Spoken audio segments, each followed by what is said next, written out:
A pesar de que ya era otoño, se sentía un calor abrasador en Luisiana. En 2005, un grupo de hombres trabajaba en la construcción de un fraccionamiento en un suburbio. Después de pasar la tarde construyendo techos, uno de los nuevos empleados se alejó para fumar un cigarrillo. Se sentó bajo la sombra de un árbol de ciprés y vio que alguien caminaba hacia él. El extraño era un hombre de mediana edad, regordete y bajo de estatura. Estaba ahí para leer el medidor de electricidad. Comenzó a hacerle plática mientras trabajaba. El trabajador siguió la plática sin prestar mucha atención. El extraño parecía un trabajador cualquiera. Luego, de la nada, comenzó a hablar de dinero y drogas. Ahí fue cuando el constructor comenzó a prestar atención, pues siempre estaba dispuesto a hacer un dinero extra. Y el extraño asegura tener mucho. Intercambiaron números de teléfono e hicieron planes para verse al día siguiente en casa del lector de medidores. Desafortunadamente, la reunión no resultó ser lo que el constructor esperaba. Días más tarde, su cuerpo sin vida sería encontrado a medio sumergir en una zanja en Luisiana. La semana pasada hablamos de los primeros años de vida de Ronald Dominic, su familia y la forma en la que escalaron sus ataques de abuso sexual hasta convertirse en asesinatos en tan solo 4 años. Ronald nació en Thibodaux, Luisiana, en 1964 y durante su infancia fue abusado despiadadamente por sus compañeros de escuela por ser chaparro, regordete y afeminado. Esto hizo que reprimiera su enojo y se sintiera avergonzado de su sexualidad. En 1993, cuando tenían 29 años, su ira explotó por primera vez y a punta de pistola abusó sexualmente de un vagabundo. Después de pasar un traumático periodo de tiempo en prisión, los crímenes de Ronald aumentaron. Comenzó a asesinar a sus víctimas después de abusar sexualmente de ellas para asegurarse de que no lo acusarían con las autoridades. Esta semana analizaremos lo que pasaba en la mente de Ronald después de 2005, así como los últimos 7 homicidios de los 23 que cometió a lo largo de su carrera como asesino serial. Discutiremos su arresto y la fascinante confesión que llevó a su encarcelamiento en la Penitenciaría Estatal de Luisiana, donde actualmente cumple una condena de 8 cadenas perpetuas. La víctima número 16 de Ronald Dominic fue encontrada el 20 de febrero de 2005. Leon Paul Lirette fue encontrado muerto debajo de un arbusto en una base aérea local.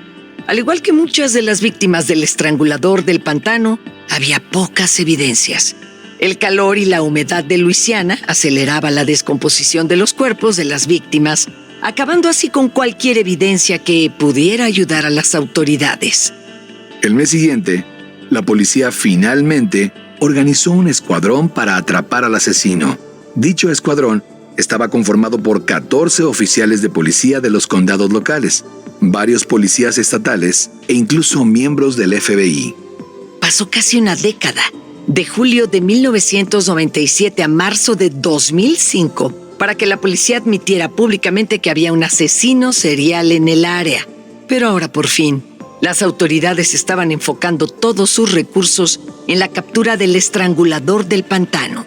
La primera tarea del escuadrón consistía en encontrar cualquier tipo de conexión entre el estrangulador y sus víctimas. Hasta ese momento, solo tenían información básica. Todas sus víctimas eran hombres de entre 16 y 50 años.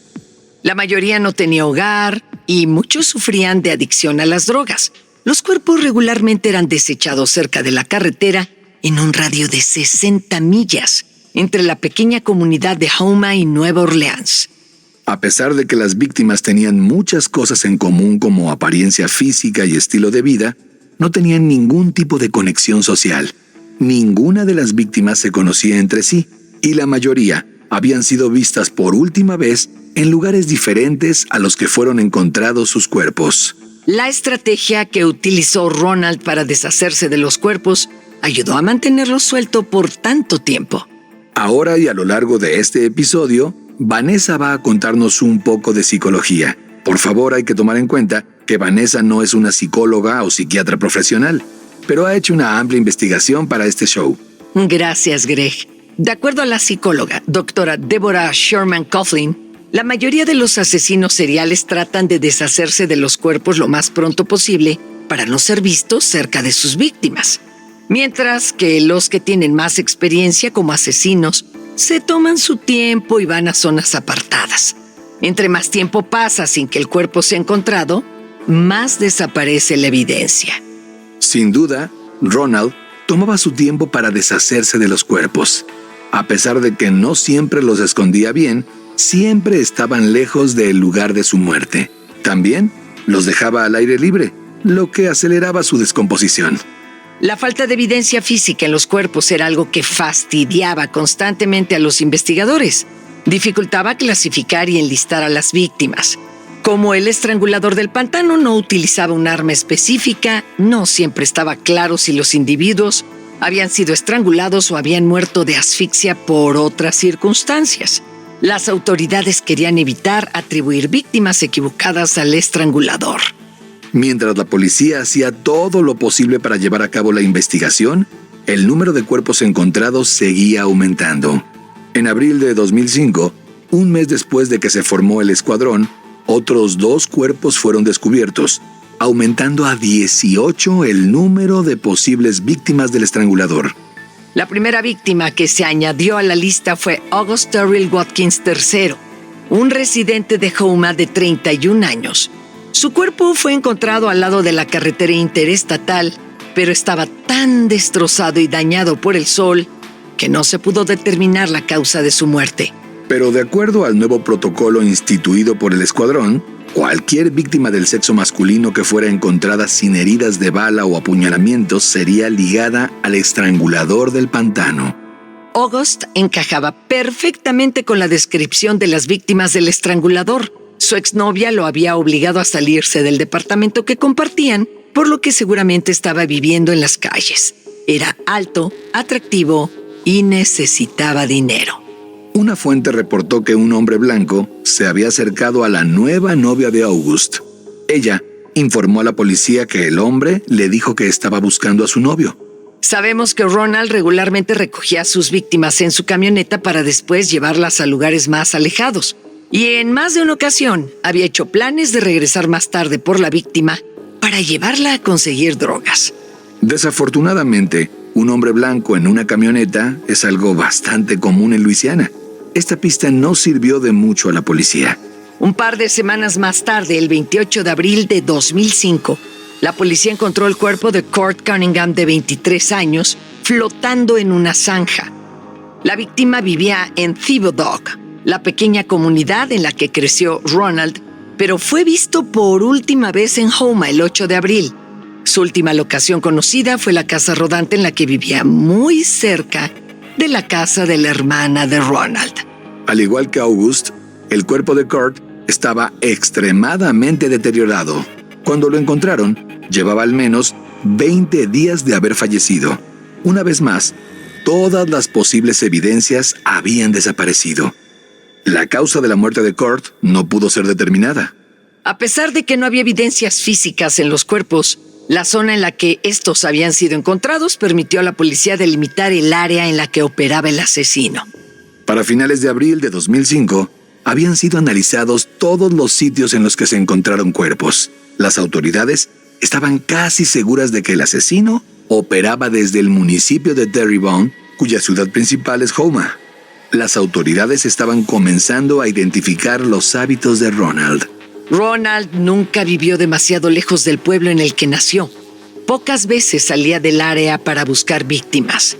Existe el mito de que los asesinos seriales y otros criminales viajan a zonas lejanas para evitar ser identificados, pero la verdad es que es muy raro que esto suceda.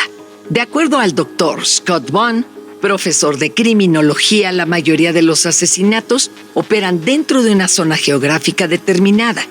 Esta zona raras veces está a más de 2 horas del hogar del asesino. En el caso de Ronald, era en su misma casa. Lo más lejos que había viajado Ronald para conseguir una víctima había sido Nueva Orleans, que estaba a tan solo 90 minutos del pueblo en el que vivía. Incluso en esos casos, Ronald seguía los patrones típicos de un asesino serial. Comenzó a ampliar su terreno de cacería hasta que había logrado asesinar a 5 víctimas sin ser atrapado. Después de todo, los asesinos seriales son como cualquier otro depredador. Son criaturas de hábitos y prefieren lugares que les son familiares para ir de cacería.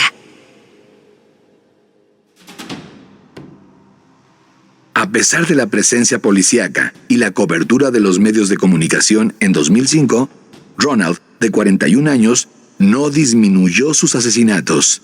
Su deseo por matar era tan grande que ya no podía parar. La doctora Joni Johnson, psicóloga forense, sugiere que los asesinos seriales desarrollan una adicción a matar. Dice, el asesino serial mata por primera vez durante un período de estrés. Siente euforia durante el crimen. Gradualmente la tensión se vuelve a acumular y el aumento en la frecuencia de los asesinatos es similar a la tolerancia física que se genera con cualquier otra adicción. A pesar de que Ronald no estaba dispuesto a disminuir la frecuencia de sus asesinatos, se sentía presionado. Ahora que habían aumentado los esfuerzos para atraparlo, comenzaba a sentir miedo. Su carrera como asesino serial había comenzado porque temía que sus víctimas de violación lo reportaran con las autoridades. Alonzo Hogan, de 34 años, fue la víctima número 19 de Ronald. Alonzo era un vagabundo que era visto frecuentemente cerca de Houma.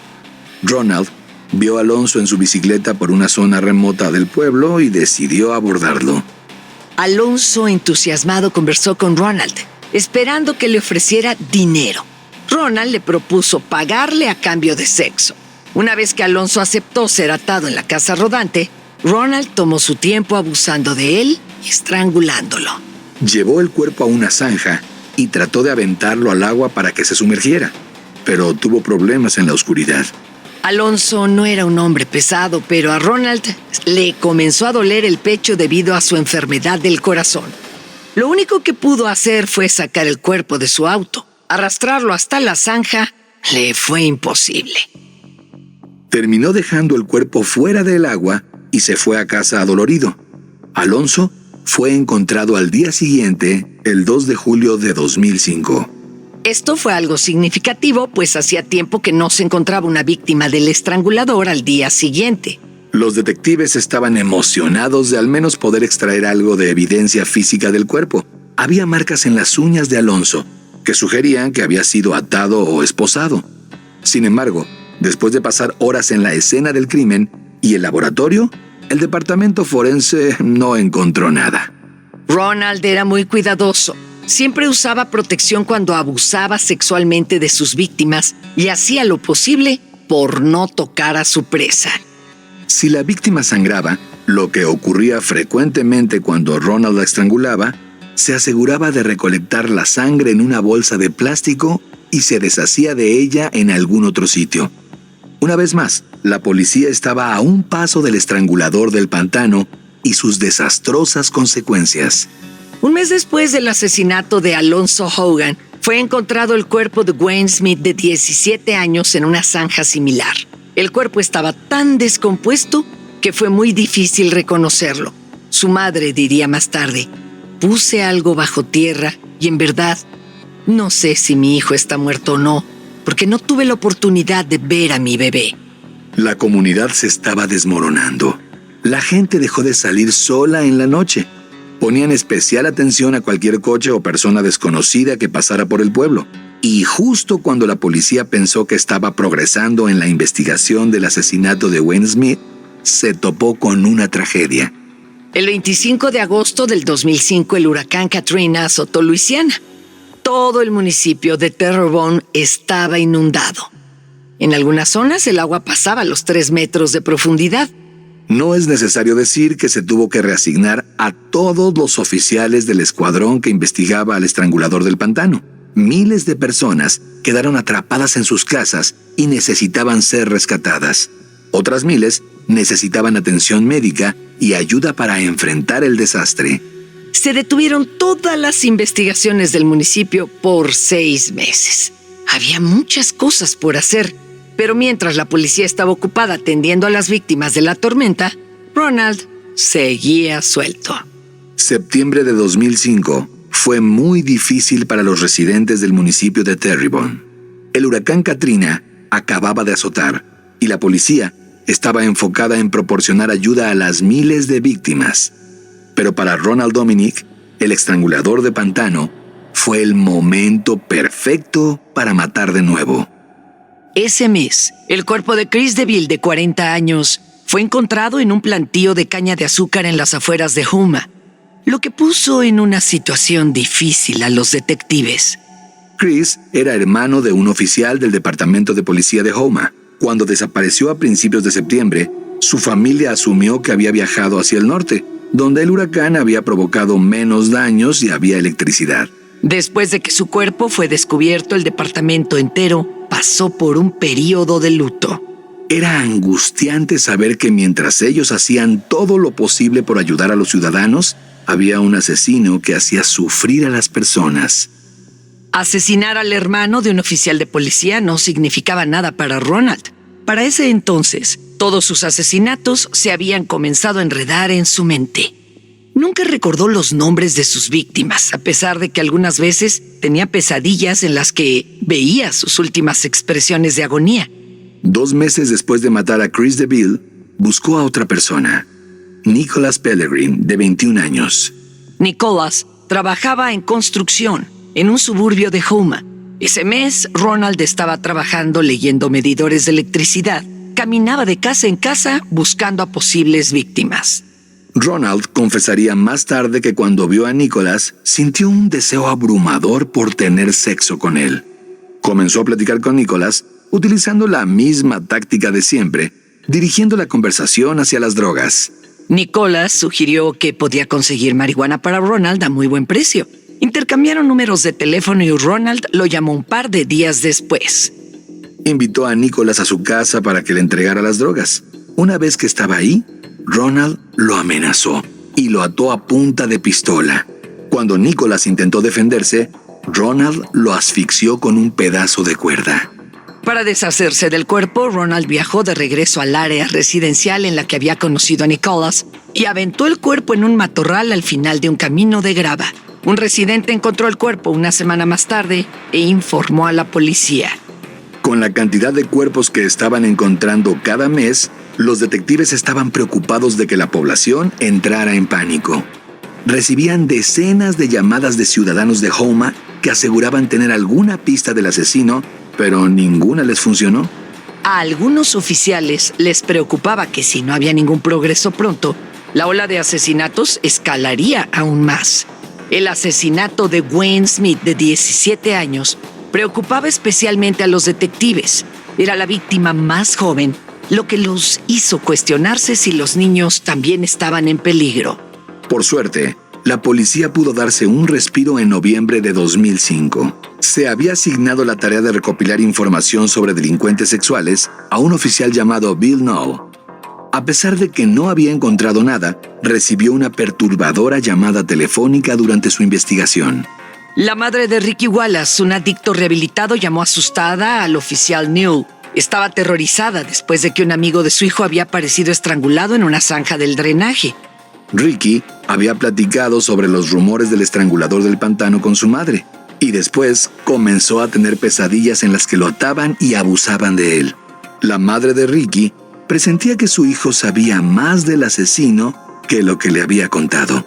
El oficial Newell fue a la casa de Ricky para interrogarlo. Escuchó una escalofriante historia. Hace algunos meses, Ricky estaba caminando cerca del parque cuando se dio cuenta que una camioneta había pasado varias veces a su lado. Después de la 4ª vuelta, la camioneta finalmente se detuvo. Un hombre regordete de estatura baja y poco cabello se asomó por la ventana, sacó su billetera y le mostró a Ricky la foto de una mujer joven. Le dijo a Ricky que la mujer deseaba tener sexo con alguien exactamente como él. Se ofreció a pagarle a Ricky por tener sexo con la mujer de la fotografía mientras él observaba. Ricky accedió y se subió a la camioneta del hombre.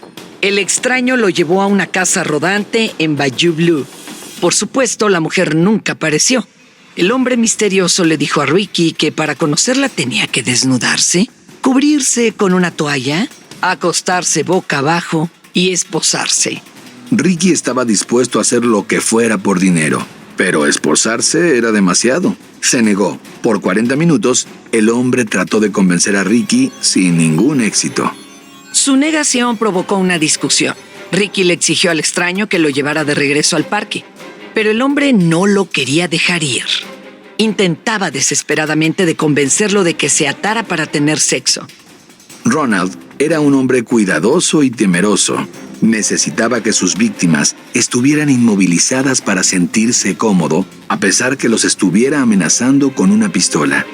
Estudios sobre el impacto psicológico de la disciplina del bondage y sadomasoquismo BDSM por sus siglas en inglés han descubierto que aquellos que se identifican como la parte dominante de la relación entran en un estado alterado de conciencia identificado en un ensayo de 1991 como flujo. Mientras está en el flujo, la persona dominante experimenta un estado similar a poner atención a algo. Pierde por completo la conciencia de su ser y le envuelve un sentimiento de logro y éxito. Ronald no había conseguido mucho a lo largo de su vida. No era apreciado por la gente y tampoco era exitoso. Confesó sentir impotencia por no poder cambiar su situación. El bullying y la pobreza que experimentó durante su juventud no le permitían sentirse en control de su propia vida. Debido a esto, es fácil ver por qué el atar a sus víctimas le resultaba excitante y necesario durante sus ataques. Lo hacía sentir poderoso y seguro de sí mismo. Era una manera de tomar el control. Es importante aclarar que en el BDSM el consentimiento y la compasión son muy valiosos. Para dos personas conscientes y con la madurez suficiente, no hay nada de malo, pervertido o inherentemente violento en el acto. Pero Ronald no se estaba involucrando en el juego de manera normal o saludable. Ricky continuó discutiendo con el extraño. Eventualmente, después de que Ricky lo amenazara físicamente, el hombre accedió a llevarlo de regreso al parque. Se subieron a la camioneta, pero el mal rato no había pasado. El extraño cerró las puertas con candado. Volteó a ver a Ricky mientras se agachaba para tomar algo, que a juzgar por su expresión no debía haber sido nada bueno. Ricky tomó una botella vacía que había en el vehículo y la levantó. Amenazó con reventarle en la cabeza del extraño si no mantenía las manos en el volante. El extraño se incorporó. Después de un largo y tenso viaje, dejó a Ricky en el parque y se alejó. Ricky pensó que el hombre solo era un pervertido. No pensó en decir nada a la policía hasta que escuchó en las noticias que estaban buscando a un asesino serial. Al igual que la mayoría de las víctimas, Ricky no conocía a Ronald personalmente, por lo que no pudo dar a Bill el nombre del asesino. Pero antes de llevarse a Ricky a la estación de policía para hacer una declaración oficial, Bill preguntó a Ricky si recordaba dónde vivía el misterioso hombre. Por primera vez, la lejanía de los pantanos estaba jugando a favor de las autoridades. No había muchos lugares similares en Bayou Blue. Ricky recordó exactamente a dónde lo había llevado el extraño. Ricky llevó a Bill a la casa rodante de Ronald Dominic. Por primera vez, la policía tenía un sospechoso. Después de 8 años y 22 víctimas, el estrangulador del pantano finalmente había cometido un error. El escuadrón rodeó la casa de Ronald a finales de 2005 para interrogarlo. No sabían cómo reaccionaría el estrangulador del pantano al ver a la policía fuera de su casa, pero no iban a arriesgarse.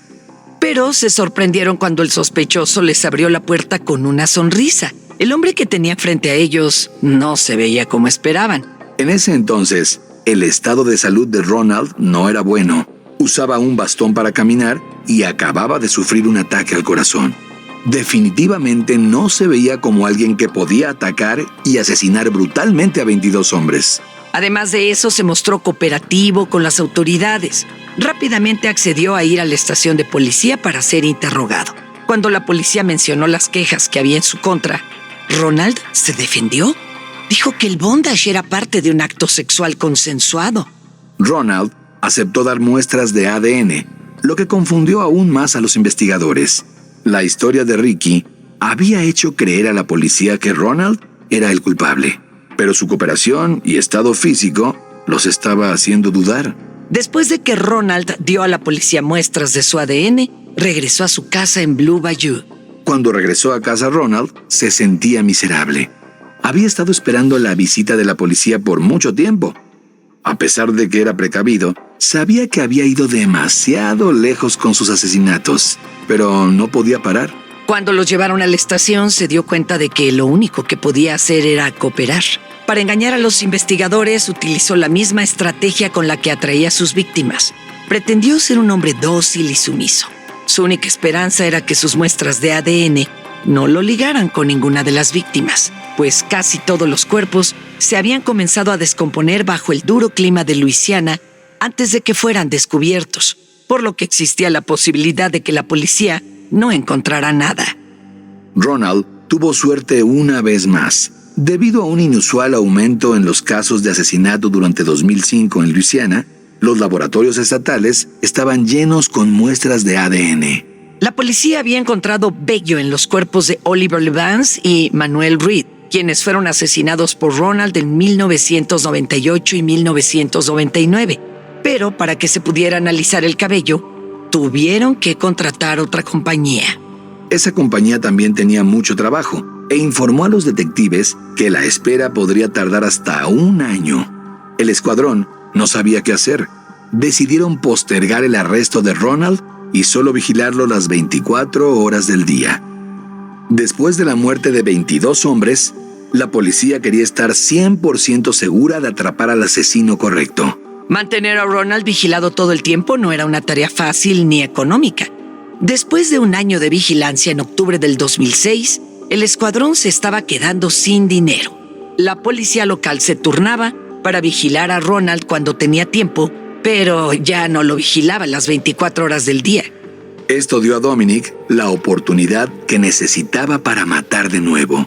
A finales de 2006, las autoridades de Luisiana hicieron todo lo posible por mantener vigilado a Ronald Dominic, el hombre de 42 años que era el principal sospechoso de 22 asesinatos. Desafortunadamente, se estaba quedando sin dinero y recursos humanos, y todavía no tenían evidencias suficientes para arrestarlo.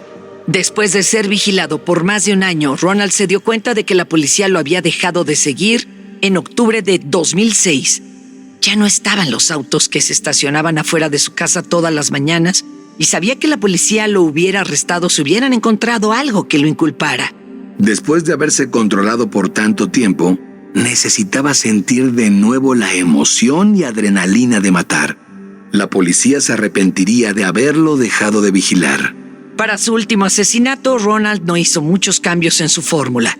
Su objetivo fue Christopher Sutherfield, un hombre de 27 años que vivía como vagabundo. Christopher había sido arrestado anteriormente por beber en la vía pública, drogas y robo a mano armada. Su más reciente encuentro con la ley había sido en abril, por desobedecer las órdenes del juez. Pero después de eso, su comportamiento había mejorado notablemente. De hecho, las cosas comenzaban a pintar bien para Christopher. Ya no seguía viviendo en el mismo crucero de siempre. Se había mudado a un cuarto en el motel A-Beer en Houma. Compartía la habitación con su amigo Leonard Allen y la novia de Allen. Christopher había comenzado a salir con Brandy, Bambi Liner, quien también vivía en el mismo motel. Por primera vez, parecía haber estabilidad en la vida de Christopher, hasta que todo terminó. El sábado 14 de octubre de 2006, Christopher salió de fiesta con su novia y sus compañeros de cuarto. Fueron a varios bares y después regresaron juntos al motel. Sus amigos dicen que nunca habían visto tan contento a Christopher. Cuando el grupo regresó al hotel, Christopher salió a fumar un cigarrillo. Estaba solo, contento y un poco borracho. Mientras disfrutaba de la noche, una camioneta vieja se detuvo junto a él. Era Ronald. Se asomó por la ventanilla del conductor y llamó a Christopher. Christopher dudó en responder, pero el hombre se veía amigable e inofensivo. Se acercó a ver qué necesitaba. Ronald comenzó a platicar con Christopher y le dijo que tenía drogas en su casa. Christopher aceptó comprárselas. Quería que la noche fuera especial. Además, Ronald se veía muy débil para ser peligroso. Se subió a la camioneta de Ronald. Justo en ese momento, Bambi, su novia, salió de su habitación para buscarlo. Él le dijo que iba con un amigo y que regresaría pronto. Bambi observó cómo la camioneta se perdía en la oscuridad. El cuerpo de Christopher fue encontrado al día siguiente, el 15 de octubre. Fue arrojado cerca de su hotel, al lado de la carretera interestatal. Había sido atado, abusado y asfixiado. al igual que las demás víctimas. Públicamente, la policía se negó a atribuir el asesinato al estrangulador del pantano, pero en privado sabía que él era el culpable. Fue un golpe bajo para el escuadrón. Una vez más, su falta de recursos había permitido que el estrangulador aterrorizara al pueblo de Houma. Los ciudadanos estaban indignados, especialmente la familia de Christopher. Por suerte, la policía logró mantener en secreto que había estado vigilando a un sospechoso por más de un año. Si esa información se hubiera filtrado a la prensa, todo se hubiera echado a perder. Mientras tanto, después de asesinar a Christopher, la vida de Ronald se estaba desmoronando. Su salud estaba peor que nunca. Dependía de un bastón para caminar y batallaba para mantenerse en pie. Hasta octubre de 2006, había estado viviendo con su hermana porque necesitaba que alguien lo cuidara cuando estaba enfermo. Pero la constante presencia de la policía afectó su relación. La carga de tener que cuidar a Ronald estaba cansando a su hermana. Él era una persona miserable y nunca se hacía responsable de sus actos. Varias veces se preguntó si en verdad era él el estrangulador del pantano. El trabajo emocional combinado con la sensación de ser observada constantemente en su propia casa era demasiado para ella. En octubre le pidió a Ronald que se fuera de su casa. Se mudó a Bun House, un asilo para gente sin hogar en Houma. Después de asesinar a vagabundos y hombres sin hogar por casi una década, Ronald se había convertido en uno de ellos. Su nueva situación de vida era perfecta para la policía. El asilo Bunk House era operado por el sargento Bobby O'Brien, un oficial del Departamento de Policía de Houma. Mientras tanto, los resultados del análisis de ADN por fin fueron entregados. Se confirmó que el ADN de Ronald coincidía con el del vello encontrado en las dos víctimas del estrangulador del pantano. Sin embargo, los resultados no eran del todo confiables. La coincidencia de ADN fue mitocondrial, la que se hereda vía materna, lo que significa que el ADN confirmó que el asesino era un miembro de la familia Dominic. No Ronald específicamente. Un abogado inteligente podría convencer al jurado de que estaba lejos de ser una prueba válida. Con Ronald enfermo, casi inmóvil, y viviendo en un asilo operado por un miembro de la policía, las autoridades se sentían seguras. Decidieron continuar buscando evidencias para construir el caso en contra de Ronald. No podían permitirse que se les escapara de nuevo. Por su parte, Ronald no tenía idea de que el asilo en el que se estaba quedando era operado por un oficial de policía.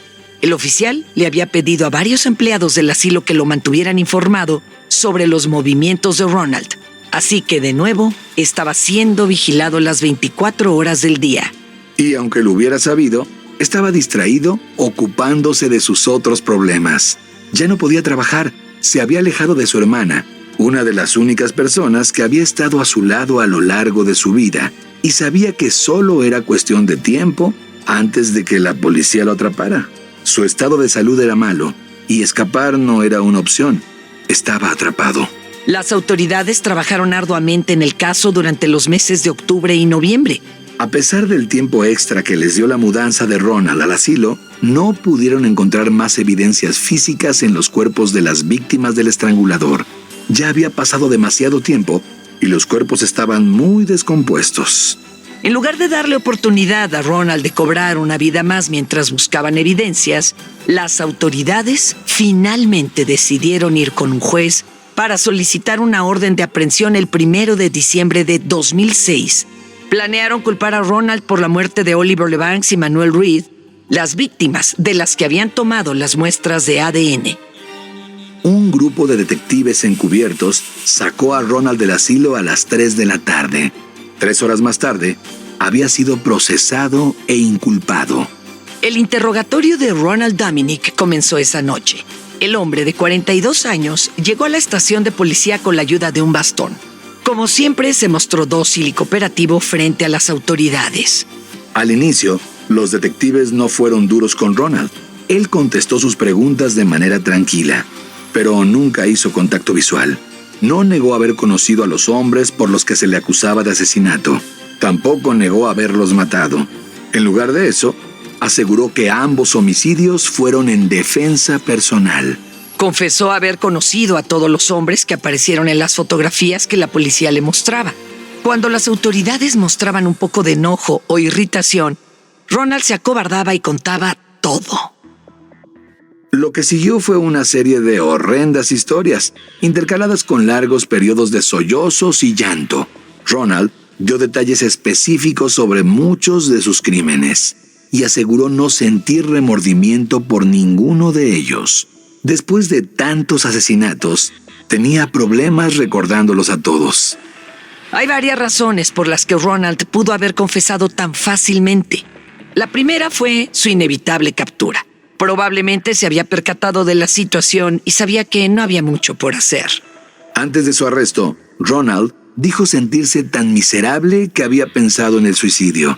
Varias veces deseó que su enfermedad del corazón progresara lo suficiente para que acabara en el hospital y no pudiera ser enviado a prisión. Otra razón pudo haber sido la vergüenza que sentía.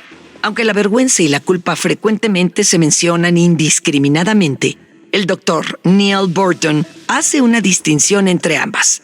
Dice que la culpa es un sentimiento de tensión, remordimiento o arrepentimiento, mientras que la vergüenza es algo interno.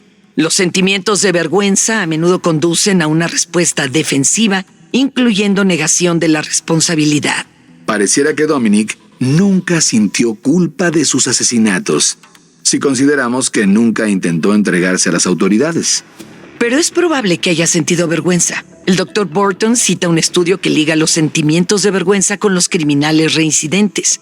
La vergüenza fomenta la actitud defensiva que conduce a la agresión. De esta manera, Ronald pudo haber entrado en un ciclo que era alimentado por el remordimiento. Su enojo consigo mismo lo hacía flaquear y lo llevaba a matar de nuevo. No estamos seguros de que Ronald sintiera vergüenza, pero era claro que no sentía ningún tipo de culpa. A pesar de que confesó haber asesinado a los hombres, sostenía que todo había sido culpa de las víctimas. Por ejemplo, Ronald relató la noche en la que mató a Mitchell Johnson, cuyo cuerpo fue encontrado en 1999 por los detectives. A pesar de que no recordaba el nombre de Mitchell, Ronald describió la locación en la que se deshizo del cuerpo en la ciudad de Kenter. El cuerpo de Mitchell fue el único de sus víctimas que fue encontrado en esa zona. Ronald les dijo a los investigadores que había conocido a Mitchell en Nueva Orleans. Aseguró que Mitchell lo abordó en un bar y se ofreció a acostarse con él por dinero. De acuerdo a Ronald, Johnson le pidió $20. Ronald aceptó. Les dijo a los detectives: fuimos a donde mi auto estaba estacionado. Nos metimos al asiento trasero y comenzamos a desvestirnos. Empezamos a acariciarnos. Pronto, se subió encima de mí, sacó una navaja y me dijo que le diera todo mi dinero y que iba a matarme. De acuerdo a Ronald, según el inculpado, él comenzó a buscar algo para defenderse, lo que fuera para golpear a Mitchell. Después, como estaba asustado, comenzó a ahorcar a Mitchell hasta que se dio cuenta que el hombre había dejado de respirar. Ronald dijo que quedó traumatizado por la experiencia. A pesar de que este no era el primer hombre que había matado, aseguró quedar aturdido. Temblaba mientras les contaba a los detectives cómo había logrado salir del asiento trasero y regresar a casa. Ronald más tarde se desharía del cuerpo de Johnson en un basurero de Kenner, donde fue encontrado por las autoridades el día siguiente. Desde el punto de vista de Ronald, parecía que su única alternativa había sido violar brutalmente y estrangular a 23 hombres. En las grabaciones de la confesión de Ronald, es evidente que estaba exaltado cuando describió el incidente. Lloraba, suspiraba y batallaba para pronunciar las palabras. Pero a pesar de que el recuento de los hechos lo haya perturbado, hay pocos motivos para creer que las cosas sucedieron como él dijo. Asegurar que sus crímenes fueron el resultado de relaciones sexuales consensuadas que salieron mal fue su manera de defenderse. No hay que olvidar que en 1996, la primera vez que Ronald fue interrogado por la policía por violar a punta de pistola a su segunda víctima, contó una historia similar. Ese cuento también estuvo lleno de sollozos y llanto. De hecho, durante la interrogación de Ronald, los detectives notaron que había inventado una historia para cada caso. En palabras del teniente Don Forrest, un detective del Escuadrón Especial, daba una excusa con cada respuesta. En cosas que no necesitaban ser explicadas, él sentía la necesidad de quejarse y explicar. A pesar de que ocultó algunos detalles de los asesinatos, Ronald reveló la verdad sobre él. En las grabaciones de su confesión, suena afectado emocionalmente por las historias que relata. Parece como si en verdad las creyera. Es posible que así fuera. Mentir es una parte normal de la psicología humana que es frecuentemente motivada por la vergüenza o el deseo de evitar conflictos. Además, los mentirosos con trastornos de personalidad generalmente inventan historias de vida tan detalladas que ellos mismos comienzan a creerlas. Es difícil creer que Ronald se haya convencido a sí mismo de que estaba actuando en defensa personal en sus 23 asesinatos. Como lo menciona la psicóloga Petra Gottlieb, este tipo de mentiras patológicas son difíciles de diagnosticar. Siempre existe la posibilidad de que Ronald supiera que él no era la víctima y solo era un mentiroso muy convincente. De todas formas, sus declaraciones de defensa personal desaparecieron en las siguientes 8 horas del interrogatorio. Ya estaba al borde de un colapso físico y mental. Después de ser interrogado por varias horas, Ronald era un desastre. Cuando los detectives terminaron, el 1 de diciembre de 2006, además de confesar los 2 asesinatos de los que la policía tenía evidencia física, Ronald confesó haber matado a otras 21 personas. Pero existe también la opción de que haya asesinatos de los que todavía no sabemos nada. Ronald no mantenía un récord de sus crímenes y reconoció que puede haber más cuerpos que no hayan sido descubiertos o identificados. Es difícil saber qué fue lo que provocó que Ronald se desmoronara tan fácilmente. Después de la negación que mostró en un inicio, nunca volvió a discutir con los investigadores ni la información que presentaban. Es posible que después de años de guardar un secreto como este, ser arrestado haya sido un alivio. También puede ser que se haya sentido intimidado por los investigadores. Ronald pasó su vida sintiendo miedo.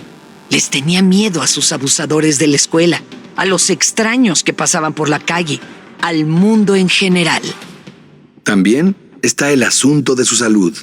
De acuerdo a un reportaje noticioso, había sufrido un fuerte ataque al corazón semanas antes de haber sido arrestado. Su calidad de vida era mala y era probable que nunca pudiera volver a asesinar a nadie. Gracias a la confesión de Ronald, los detectives pudieron recopilar evidencias suficientes para llevarlo a juicio por 9 cargos de asesinato en primer grado y violación. El 23 de septiembre de 2008, fue declarado culpable de 8 de los 9 asesinatos en su contra y fue sentenciado a 8 cadenas perpetuas.